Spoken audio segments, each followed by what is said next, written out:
嗨，大家好，我是坦皮叔，今天是2025年10月13号。这一期咱们继续胡聊胡适、胡指、胡 A 还有胡一进老师今天胡适走势基本符合预期，尤其是开盘直接低开，这个恐怕大部分人都想到了，只是低开多少的问题。但是它这个反抽它这个力度还是超出预期。这里面护盘的银行股表现不错，我在这个会员节目里面说过，对吧？具体的咱这里就不说了，基本上符合判断。但是这个跌的没有预期的多，实际上是根据这个周六周日这个特朗普和万斯他们的态度有所缓和有很大关系。现在这个美国媒体有人怀疑这个特朗普是不是在做空这个什么加密货币做空，然后反手又做多，就是玩死这些炒币的。当然了，这只是一种说法也就是在咱们胡适上周五收盘以后特朗普突然心情不好，今天不高兴没有获得诺贝尔和平奖，所以牢骚满腹对吧？发了一篇社交媒体上发了一个长篇大论。那简单的说就是要给大国加100%的关税，完了之后呢是关键的软件对吧进行制裁，不给出口。当然了，他说了是不是马上事情？11月1号，那是因为大国对美国有什么稀土出口对吧？什么船舶还有这个其他的一些对等的这个制裁。特朗普认为你这个太过分了。由于这个特朗普第一次表态那个气氛比较这个紧张，给人感觉贸易战又要开打了，甚至特朗普还说要取消什么汇建。结果第二天特朗普又睡了一觉，头脑清醒了，还是说那比特币该爆仓的已经爆仓了，然后他又开始缓和，对吧？说哎呀这个见面也可能还是要见面的，反正我是要去参加这个什么会。然后这个万斯那就说得更委婉了，也就是把话往回说了。美国副总统万斯在接受采访时针对特朗普最新关税威胁，他说特朗普愿意与大国进行理性谈判，接下来几周我们会看到很多迹象，所以这个大家所紧张的这个贸易战似乎又有了回旋余地又缓和了一下。所以今天这个胡适走势没有周六所想的那么严重，就是下探的更低一点，那跟这个特朗普和万斯两人表态有很大关系。这个也验证了咱们在会员节目里面说的，这两国实际上是谁也离不开谁，就至少目前这个阶段你说50年以后对吧，10年以后什么样咱也不知道，但是就现阶段实际上谁也离不开谁，对吧？互相较劲谁都不舒服，所以总体上恐怕双方还要继续博弈最后会达到一个平衡。所以今天三大指数集体下跌，截至收盘，上证指数跌 0.19%， 深圳成指跌 0.93%， 创业板指数跌 1.11%， 北证50指数跌 1.29%， 这个成交额是 2.3万亿，成交额稍微差点比上个交易日缩量1600亿。这个沪市护盘的迹象非常明显上涨的股票是1684只，下跌的股票是3634只，也就是金融消费者还是赔钱的多。但是应该周六周日的那个担心相比，那现在算是赚钱了，少赔就是赚了。不过咱话说回了虽然我觉得双方应该能达成一致，但是很多事情就怕万一所以如果你还在沉迷在胡适之中你要小心了。接下来到11月1号之前，对吧？尤其是特朗普这种特色，就是特朗普的叫不确定性是他的确定性唯一确定的就是特朗普的不确定性，所以他翻来覆去的，那么这个资本市场很有可能就被他对吧随着他那个翻来覆去的，然后这个上下波动，所以还是要警惕万一到时候来个更狠的。关于胡适为什么涨，对吧？很多人都有一种说法，尤其是前一阵说是银行的存款搬家导致的。银行存款入市，我在以前节目也说了这个钱不会太多，对吧？而且银行存款入市都是被动的，对吧？有人买了银行的理财产品，那个理财产品里面有一部分就是会配置这些权益资产。我们看看专家怎么说的这个在第19届上市公司价值评选专家研讨会上，中泰国际首席经济学家李顺雷指出，当前 A 股整体估值处于合理区间，长期牛市需依赖上市公司业绩持续增长，同时强调内需不足，如房地产下行压力仍需政策发力应对。从市场驱动逻辑来看，李迅雷分析说年初至今 A 股的涨幅核心动力源于利率下行与场外资金入市，市场利率尤其是存款利率下行，叠加中美贸易谈判预期向好，推动资金从房地产和银行存款向资本市场转移。他表示当前居民部门存款余额超过160万亿元，其中定期存款约120万亿元，3年期存款利率已降至 1.3% 左右，部分到期资金或转向理财与股市，但需理性看待入市规模。他说，大量银行存款属于风险偏好极低的养命钱，也就是老百姓所说的保命钱，那大规模入市可能性极小，这是专家的观点啊，认为这个咱们在银行那些存款，实际上很多都是韭菜的保命钱呢，那个钱是不会花的。大家也知道银行的存款80%属于那2%的人，这个不用再质疑了吧？那2%的人，他本来对吧，他资产配置就非常的丰富，房地产对吧？上海8000万一套的房子，这是人家配置目标。矿对吧？人家这些矿科技公司石油公司对吧？这些公司的股权人家已经配置过了，对吧？他们在家里就有上市公司，那个上市公司人家好不容易从那个把钱套出来，你现在让人家又去把套出来存了定期，你让人家又取出来去买股票是吗？增持是吗？你这不是想多了吗？对吧？这千辛万苦的通过各种手段趁高位减持下来套出来的钱，人家要往银行里存。所以你看2%的这些拥有80%的存款，这些钱实际上很少会流到股市然后这个还有一些所谓的中产，你说他有钱吧，他钱也不多；你说没钱吧，他是恐怕有个180万或者是200万的，就这些人，这个人数不会太多，对吧？还有一些存了几万的，这些人有一部分人有可能会把他存款拿出来去买股票，搏一把勇敢搏一搏，单车变摩托，对吧？持有这种观点呢，还有摩根士丹利中国首席经济学家邢自强。这个邢自强他的观点呢，他认为存款搬家并没有市场吹的那么神。他说，老百姓在过去几年额外的定期存款就是多配置到定存上面的，他测算了一下也就是6-7万亿人民币。也就是说，他的意思是能动的也就是6-7万亿人民币，也可能挪出来理财用，还不是直接进股市。他说这个数字真正6-7万亿里面通过理财然后再流到股市里面，那比市场大家预期的那个数小得多得多没有多少。据这个邢自强说他说以7、8月份为例，把季节性的那些因素剔掉之后所谓的居民存款从定存转向一些其他的包含股票基金类的理财，他说7、8月份一共也只有3000亿人民币左右，那跟咱们的其他人说的什么多少万亿那差得太远了，差的数量级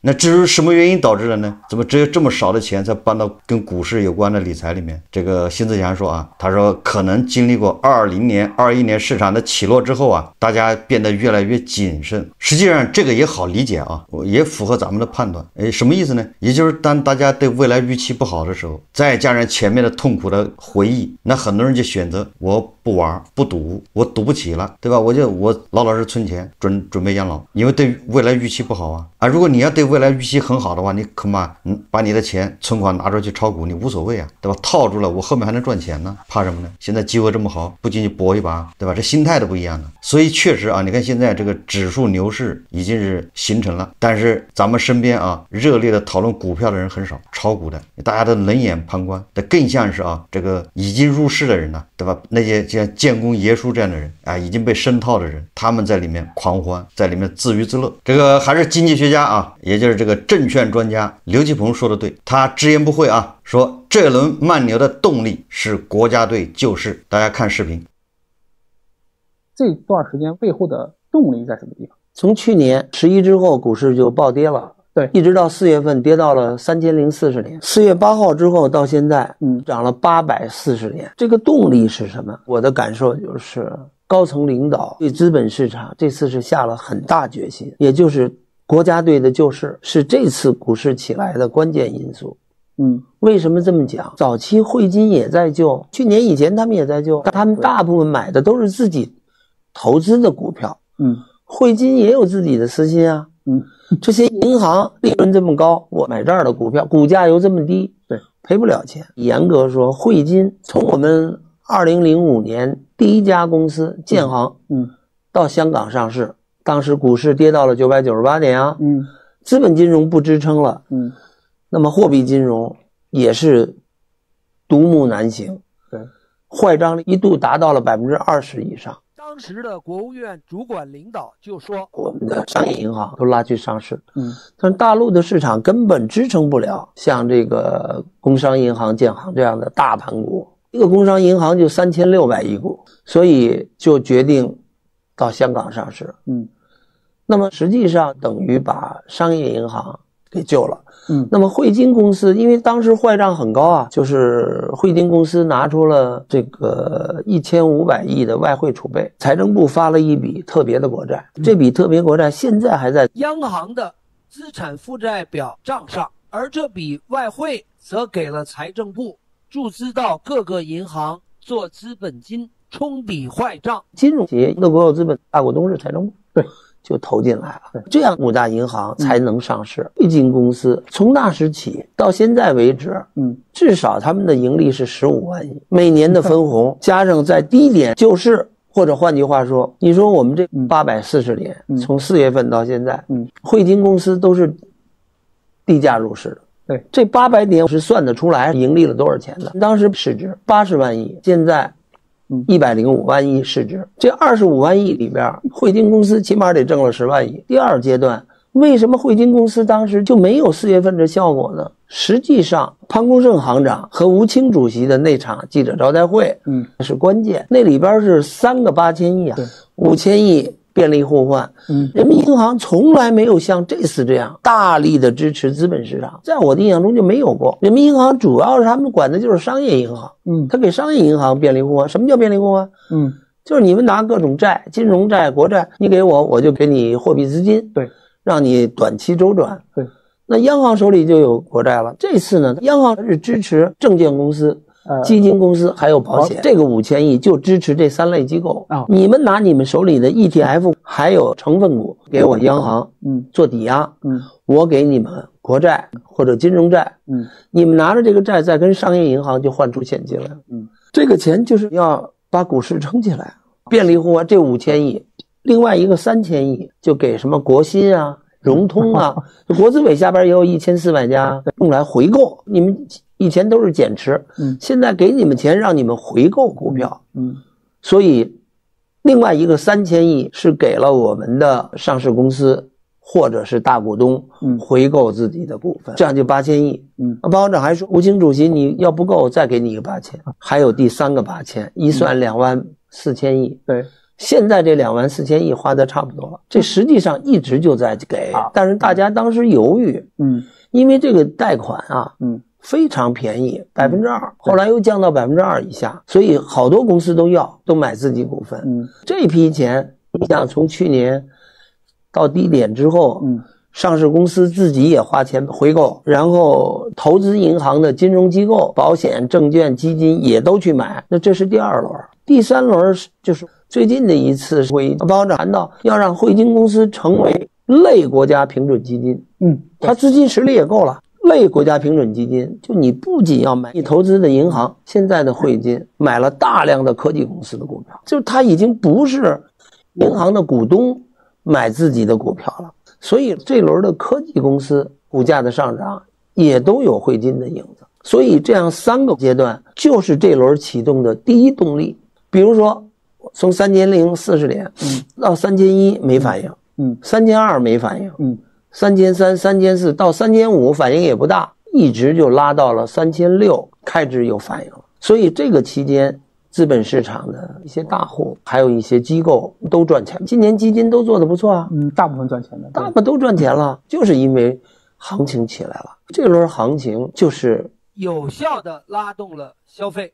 包括这次11形势很好啊，那火车票、飞机票都订不到，对，到处旅游的，吃饭的，人气也起来了，拉动消费，带动投资，鼓舞了信心。这个刘继鹏的意思啊，实际上说得很明白，这个就是叫政策市。当然他不这么说啊，对吧？国家的救市救成一个牛市，不就是政策市吗？不就是有形的大手拖着吗？所以我又想起了那个《经济学人》的那篇文章，那个文章我已经给大家介绍过了，大家可以去回头再去看看。但是那个文章的结论可不太美妙啊，也用我们的话说，这一切最后是要买单的。那谁来买单呢？你比如说啊，这个海南华铁，这个大家都知道了，对吧？40亿的算力大单是跟杭州某公司签的，说没就没了。为了炒股啊，什么玩意都敢上。但是啊，按这种股票啊，按理来说，那散户应该避之不及，对吧？不能打脸，这股票这不就是割韭菜吗？哎，但是不是啊？你看今天那个海南华铁的表现啊，我看了一下，海南华铁的打脸来的猝不及防。早盘股价在水下震荡时，就是下跌啊，还被不少散户吐槽是蹭热度的诈骗公司。但是中午啊，这家公司又出一份公告，说要增持，这不就利好吗？说控股股东海控产投计划2025年10月14日起6个月内，以自由及自筹资金，通过上海证券交易所交易系统允许的方式增持公司股份，合计拟增持资金不低于1亿元，且不超过2亿元。这个时候又来放利好，那这个公告一出啊，下午啊，股价直接翻红，上涨到4%。关键是啊，单日的换手率突破20%，你就知道这个股票到底谁在里面兴风作浪，上市公司还这么配合。这个我觉得啊，金针要不介入的话，要不抓人的话，这胡适是治不好的，就是胡适得了绝症了，治不好的。就这样的公司明目张胆就这么兴风作浪，对吧？大家都能看出来啊，这家公司就是靠蹭热点，对吧？40亿的大单说取消就取消了，本来他还要减持的啊，一看这个情况不妙，哎，人家突然宣布不减持了，又是利好。现在增持，未来6个月你也不知道它到底增持不增持，它就是不增持，你能把它怎么着？所以啊，这个股票实际上长期走势啊非常不乐观，对吧？但是就是这样，仍然有大量的金融消费者跟着游资杀入，对吧？什么这个假合同，什么蹭热点，什么讲故事，金融消费者啊3秒记忆，对吧？好了伤疤忘了疼，在这只股票上体现的淋漓尽致。说白了就是一群赌徒啊，还是贪婪在作怪啊。不少人明知啊这个是个短期炒作，但是大家都总想着赚快钱，对吧？现在杀进来，明天来个涨停我们就跑了，捞一笔就走，抱着这个赌徒心理啊冲进市场。但是后面一旦啊股价回落被套，一旦 ST 一旦退市，哎，又是这帮人开始抱怨市场不公，对吧？要赔偿啊，这一类啊，这个金融消费者啊，被他的操作啊，就是被套啊，追高退市，然后抱怨市场，就这么反复轮回啊，在 A 股反复上演。明知人家是割韭菜，他非要在那镰刀上，他说要刀口舔血，这个不服是不行的啊。我们再看一条关于黄金的新闻啊，因为最近黄金涨得非常厉害，轻松突破，对吧？$4000一盎司吧。但是啊，随着黄金的上涨啊，却越来越多的珠宝公司爆雷。这个是证券时报报道，这个每日经济新闻转发的啊，说这个深圳3家黄金珠宝公司涉嫌构成开设赌场罪。深圳水贝3家黄金珠宝公司被查处，涉嫌构成开设赌场罪。10月11日9月中旬，市场传言10余家深圳水贝地区黄金料商相继出现经营异常状况，我们节目也介绍过啊。其中部分黄金料商早已人去楼空，引起广泛关注。记者对此次进行实探报道，发现一些黄金料商的暴雷并不是因为板料销售，而是因为通过预定价模式玩对赌。该模式允许商家以少量资金控制大量黄金，俗称就是加杠杆啊。客户只需支付一定的定金，就能锁定大批黄金，并享受着看高或看空带来的全部收益。此外，深圳水贝黄金市场存在多个面向散客的黄金预定价交易平台，多数由黄金料商运营。10月11日，深圳市黄金珠宝首饰行业协会官方发布行业警示函，警示函称，深圳水贝3家黄金珠宝公司被查处，已涉嫌构成开设赌场罪。目前，相关公司负责人及骨干成员已被依法采取刑事强制措施，涉案人员将面临严重的法律后果。我记得我在以前节目介绍过，对吧？你说水贝这样的黄金珠宝商户他怎么会爆雷呢？所以我虽然没去做过啊，所以我当时我就分析了，肯定是他们，对吧？做多或者做空黄金，他们加杠杆赌博，对吧？你看现在给他定性是赌博啊，开设赌场罪，对吧？这一跑路，那多少人损失，对吧？惨重啊，灰飞烟灭啊。最后我们再看看胡一静老师啊，这个胡一静老师在微博上发了个评论，他这个评论呢，他以前在别的平台发了，还被外媒转发了。今天他在微博上发，也不知道是出于什么目的啊，也可能是试探啊，探探风向。他说什么呢？说的就是宪法自由、宪法秩序下的自由，大概这意思啊。他说很多人如今在社交媒体上发声越来越小心了，或者干脆不发了。明星们的账号过去经常唠家常，现在都是各种官宣，就是明星账号他也不发了，发就官宣。体制内的人更是小心翼翼。很多人连朋友圈都不发了，发的话也是转发某个正规报道。大学老师们也成了敏感群体，多数人选择在互联网上能少说就少说，民企高管或者中层也是一样。总之，很多群体的个性化信息变得像秋收后的田野一样干干净净，这是互联网时代公共信息领域的一个损失，它也让公共舆论的面貌变得不再完整。这不是一个开放社会所应有的群体性晋升。这为什么会出现这种情况？胡锡进说啊，他没有说老胡认为，说我认为，根本原因是社会的宽容度变低了。一个人在网上个性化发声，给自己可能带来麻烦的风险越来越高，甚至会牵连他所在的机构。于是大家主动或者在单位的提醒下，极大减少了参与社交媒体信息和观点交流的意愿，甚至基本停止了参与，只剩下浏览，偶尔点个赞。什么原因形成了这种气氛？胡锡进老师知道啊，对吧？他肯定知道，但是他环顾左右而言他，也不敢直击问题，所以说咱也没必要再去介绍了。我记得以前也介绍过。他后面说老胡主张，这回改成老胡了啊。他说我们的社会还是要在党领导的宪法秩序下尽量宽松些，而且我认为这需要社会层面和治理链条上双重努力。互联网在发挥舆论监督强大功能的同时，应当有尊重个人权利的集体共识。不能对个性化信息进行上纲上线的引申，不能有对个人实施以社死为目标的网暴。有些人情绪激动，或者出于流量目的，对焦点目标欲置之死地而后快。但是整个互联网要有尊重个人权利，并且给犯错者改正机会的集体意识。